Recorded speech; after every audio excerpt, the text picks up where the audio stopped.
de alguma forma, está se desenvolvendo uma série de possibilidades de lei para que as pessoas tenham um pouco mais de objetividade. Bom, parece esse ser o espírito. Quando fala sobre união estável, a gente está dentro de uma série, seria bom a gente tentar discernir entre uma coisa e outra coisa.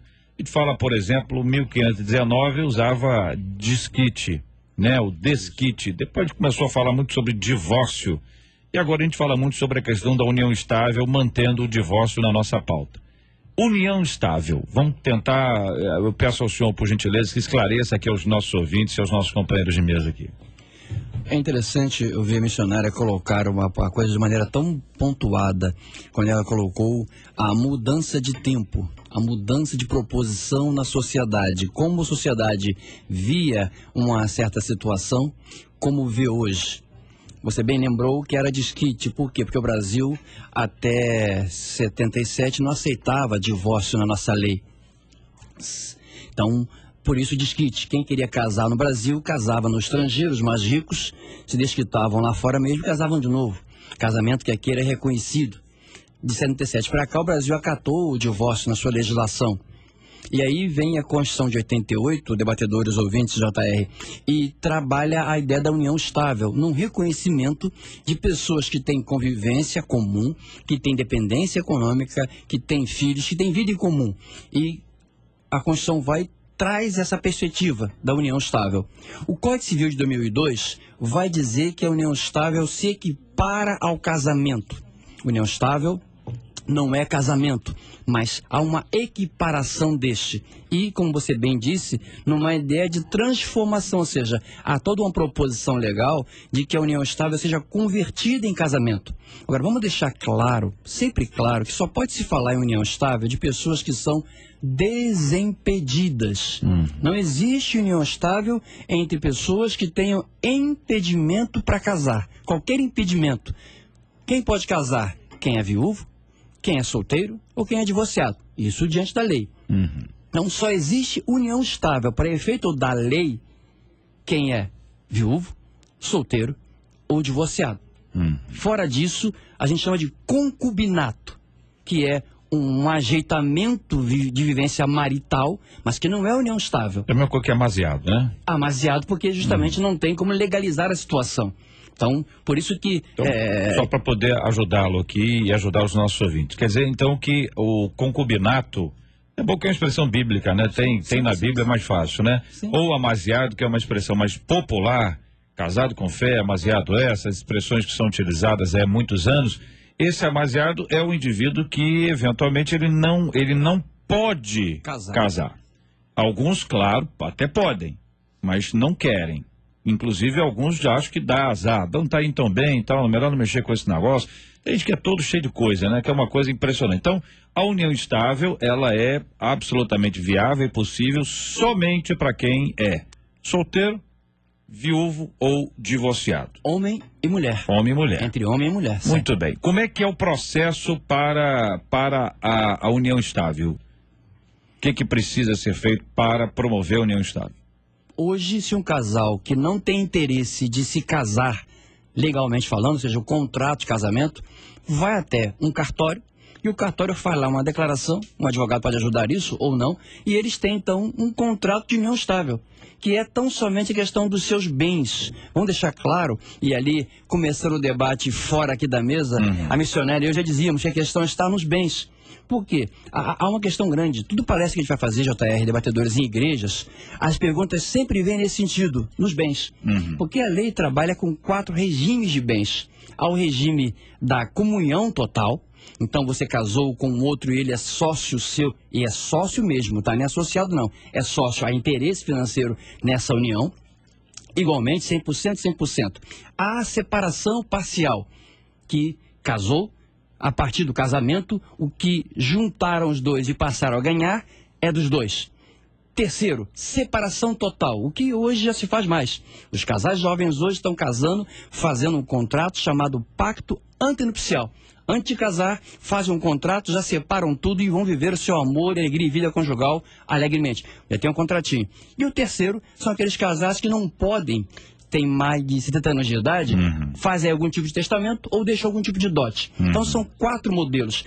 o contrato de união estável vai reger isso. Entendi. Quando você não tem esse contrato, aí vai valer a realidade prática. Vai ter que se provar judicialmente que vivia junto, que tinha dependência econômica, que tem filhos, para que os bens possam ser partilhados entre os dois. Tudo e bem. aí, com separação parcial. Dentro dessa linha que o senhor se referiu, que a maior dúvida está sempre centrada na questão de bens, a nossa ouvinte, além dos bens, evidentemente, tem uma dúvida na questão da benção. E é nesse ponto que nós vamos entrar exatamente para discutir. Tem várias perguntas dos nossos ouvintes aqui. Algumas, com certeza, podem atender a você, ouvinte, que está nos acompanhando agora, que está com dúvida também. Às vezes é você. Diz, olha, eu conheço uma irmã lá da igreja, tem um irmão lá da nossa igreja, tá vivendo isso. E os próprios ouvintes que têm passado muita luta por conta disso, nós vamos procurar hoje aqui esclarecer com a presença especial dos nossos companheiros que estão aqui conosco. 4 pessoas muito bem preparadas e que poderão nos ajudar dentro desse assunto. Voltamos já já. Você ouve Debate 93 com J.R. Vargas.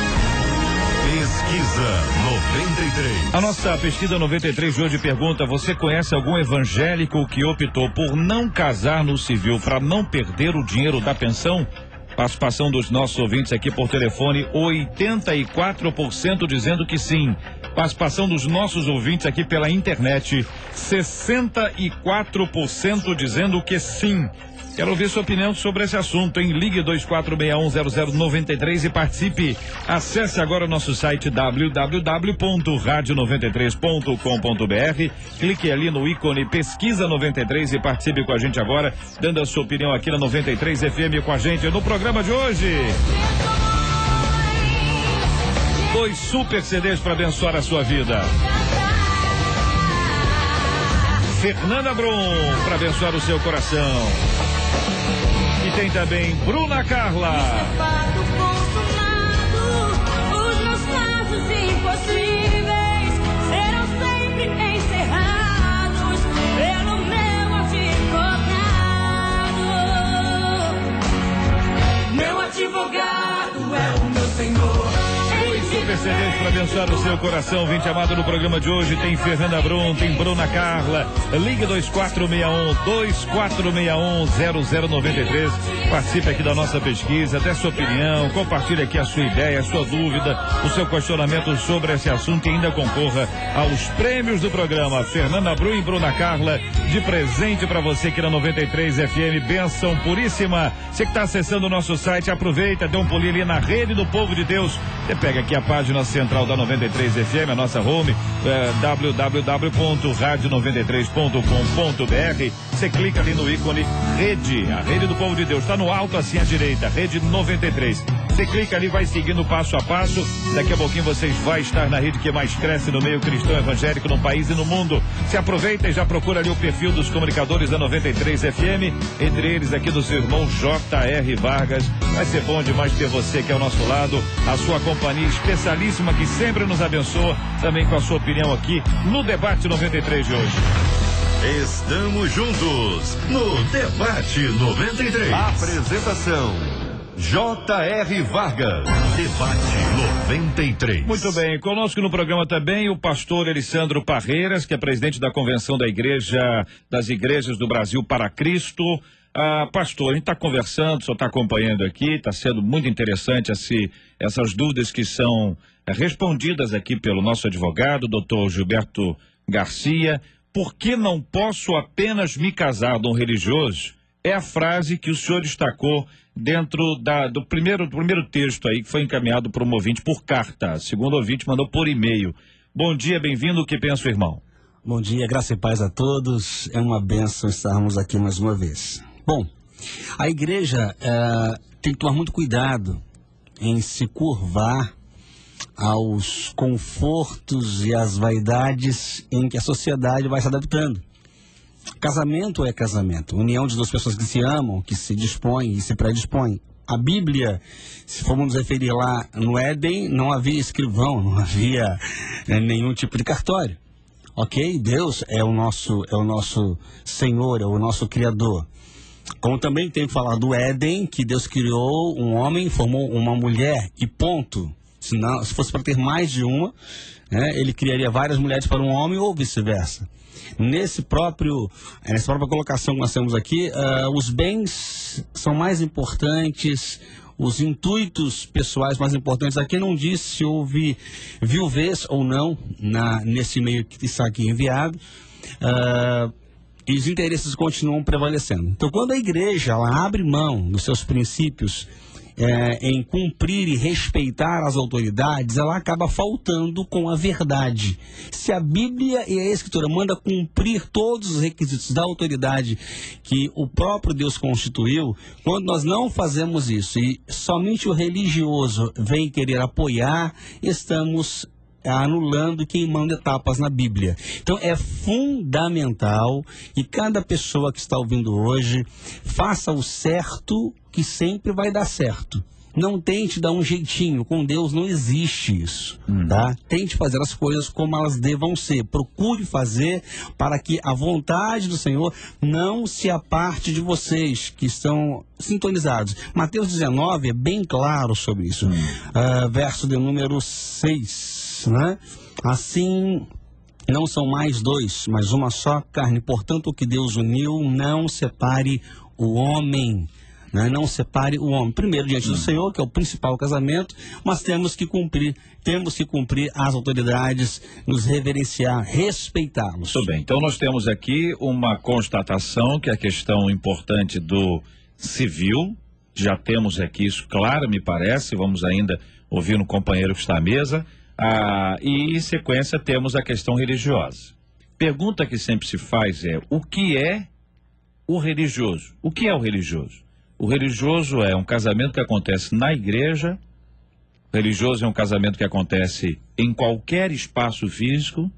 O religioso ele tem que estar na ata da igreja, a igreja tem que ter uma ata, então essa é a ata de número 15.000 e parará, e ali tem um registro na ata. Não é necessário isso, é necessário que um servo de Deus, um pastor ou qualquer um outro, já que para a igreja evangélica casamento não é sacramento, tá certo? Um pastor ou qualquer outra pessoa, um servo de Deus, uma serva de Deus, poderá gerar ou pedir a bênção de Deus sobre a vida desta pessoa que ali está.